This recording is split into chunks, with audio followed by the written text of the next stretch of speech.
Hey folks, BlackCross here, and welcome to another video game review. In today's review, we're going to be talking about Crisis Core Final Fantasy VII Reunion. And before I get into the actual review, I have one small question to ask. How do you go about pronouncing it? Or how do you go about wording it? Because every single time I talk about this, I say Final Fantasy VII Crisis Core.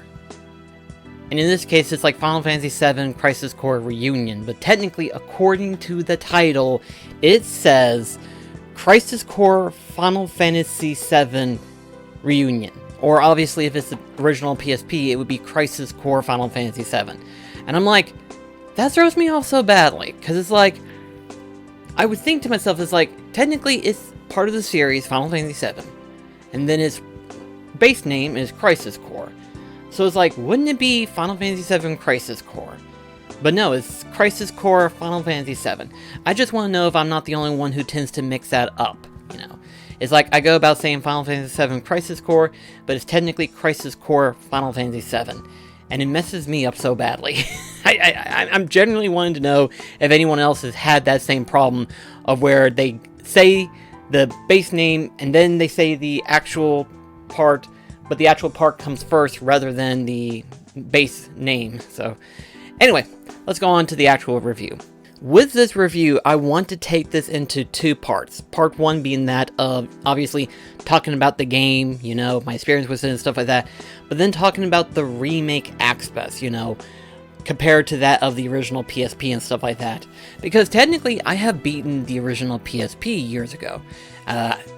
Out of all the PSP titles, this was one that I wanted to have on a console for a very long time. That and Final Fantasy Dissidia, most definitely. We have yet to have gotten that right now. But Crisis Core, we finally have. To a certain degree, but we'll talk about that in just a sec. But in terms of the gameplay, it's absolutely wonderful. It's just what you would normally expect from Crisis Core Final Fantasy VII. Absolutely amazing, fun gameplay mechanics.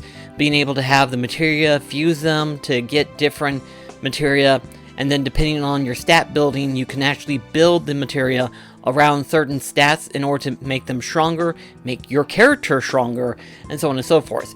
And then, of course, the biggest highlight, while the main game isn't really that long, the actual game actually involves with the missions. And the nice thing about these missions is that they don't take long at all. You know, depending on how you go about them, they can be as quick as you need them to be, or as long as you need them to be. They're actually literally the best part about the game by itself. And really the base operation in which where you're going to be getting most of your levels and materials that you need in order to make the best material you can possibly get. Followed by getting accessories and other really good material of that line as well. And right off the back, I was reminded as to how much I loved it, Crisis Core. I was instantly reminded as to why I love it so much. Not only because of the fact that as a Final Fantasy fan myself, I love Crisis Core, but then of course, whenever I got to the ending of Crisis Core is the only game that ever actually teared me up. The only game that's ever actually, quote-unquote, teared me up. Made me actually cry, break down in tears and stuff. And mostly because of the ending, because again, didn't think about Zack, didn't even know about Zack much at all, except for like obviously whenever we played through the section in Final Fantasy VII. And it's just one of those things where it's like, you don't know much about Zack originally until you play Crisis Core. Once you play Crisis Core, you end up falling in love with Zack and falling in love with his character, which is unfortunately a trap. It's a trap because what happens is that it lulls you into this false sense of security because at one point in time you forget he dies. He dies. But the way he dies, the way they executed it and stuff like that, oh my gosh. Oh, if you want to know what it's like to cry like a baby, this game will do it. This game will do it. But then again, this is coming from the same team who has made many of RPGs that literally struck emotions to us and stuff like that. Makes perfect sense. So it's one of those things where it's like, absolutely love Crisis Core. Absolutely love it. Now let's talk about the remake part, because unfortunately the remake, I have a little bit of an issue with it. I have a very, very little issue about it. And that is that the remake a little bit too much. if you know what I mean, a little bit too much. The quality of the characters, like Zack, for example, I don't know if it's just me, but the facial animation of Zack kind of throws me off a little bit. It took me a little bit of getting used to, but coming from like the original PSP and then moving on to the remake engine of Final Fantasy VII, seeing Zack with this new face is kind of like throwing me off. Obviously, they had to realistic make it, you know, make it more humanized and stuff like that, versus the anime charm that they made it look in the original PSP title and stuff like that. But it was just one of those things where it's like, whenever I saw it, I was like, this is weird. I don't know why. This just seems kind of weird. But not as weird as the voice cast. For those that don't know, and I've been noticing it's been a trend recently, but recently for every remake that's been going on right now, currently, they get a new voice cast. They get a new cast of voices and stuff like that. And I'm not sure what the main reason is, either because they're not available or they're charging too much for these voice actors and stuff like that. On the one hand, it's good to get new voices and stuff like that because they're getting new people onto the scene and stuff like that. So better opportunity for the newer people. But it also sucks for like familiar characters where they get a new voice cast and stuff like that. And us as fans, it's hard for us to accept a new voice cast for a familiar character, especially Zack. For both Crisis Core, Advent Children, and then of course Burst by Sleep, we've had the same voice acting character for Zack, and so Zack's voice is very iconic, very familiar, very comforting.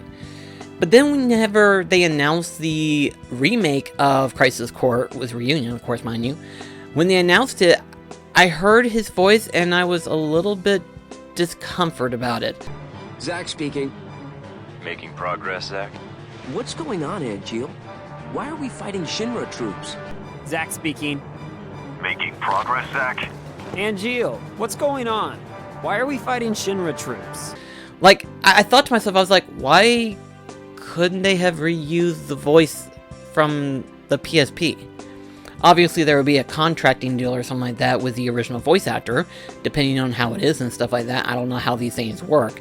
But I just thought it was weird of how it's like, they're technically reusing the ideal and the concept, the literal blueprint of the original PSP.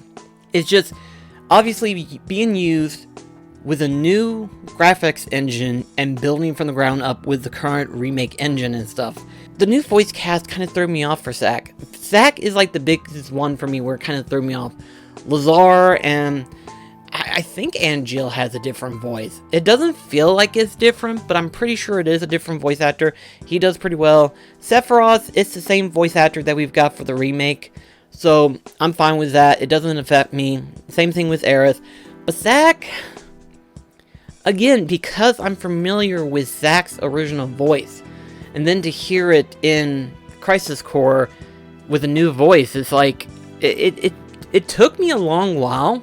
Right towards the beginning, I felt like it was a little bit unprofessional, if you know what I mean.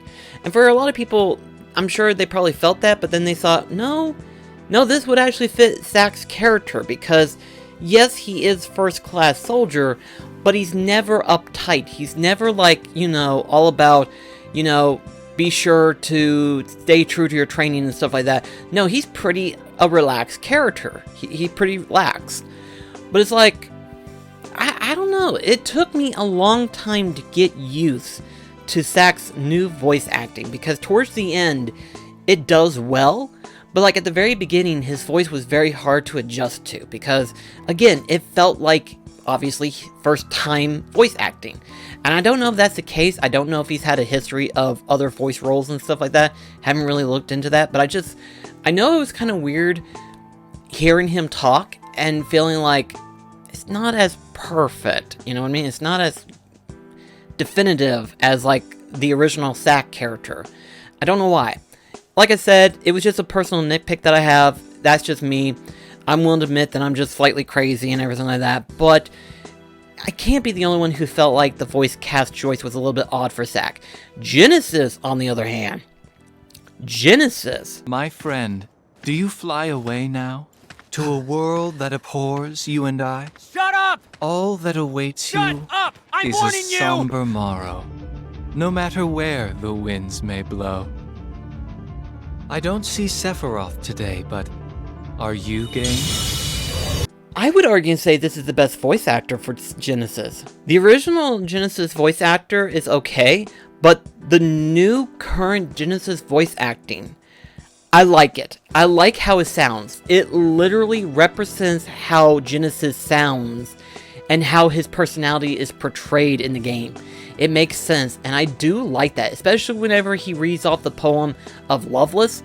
It really manifests so well. Like, out of all of the new voice acting casts that they have picked out so far within Crisis Core, with the exception of the main cast like Sephiroth, Ares, and Cloud, you have like Zack, Angeal, and Genesis, and Genesis is the best choice, the absolute best choice. I was like, oh my gosh, this guy is really hitting it hard here. Wow, this is good.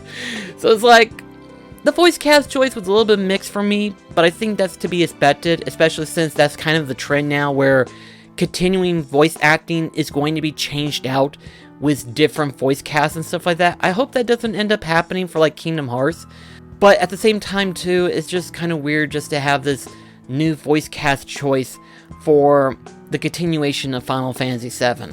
That's just me, I guess. But overall, I would give Crisis Core Final Fantasy VII Reunion probably a 4 out of 5. Like I said, the game is awesome, absolutely wonderful, and if you are a fan of Final Fantasy VII, then chances are you're going to love this game. You're going to love it, you're going to love the story. The characters, depending on who you are, you may be okay with the voice acting choice. I don't know, maybe it's just me, maybe I'm the crazy one, I don't know, but like I said, if you played the original PSP, you'll feel the same way too about some of the things that I've said. But again, it's a really good game, and it's really good to have because, like we know, Rebirth is on its way. It's literally on its way. It will be here, they say early 2024, which means probably January or February of 2024. They have not stated a month or date, but with Crisis Core, Rebirth is literally within inches away at this point. So, yeah, this is a perfect game to add on to the Final Fantasy VII saga and to have the continuation of the story. Absolutely love it, and I would highly recommend it, especially if they were a fan of Final Fantasy VII. So definitely check that out. But until then, I'll see you in the next video. This is BlackCross signing off. Catch you guys later.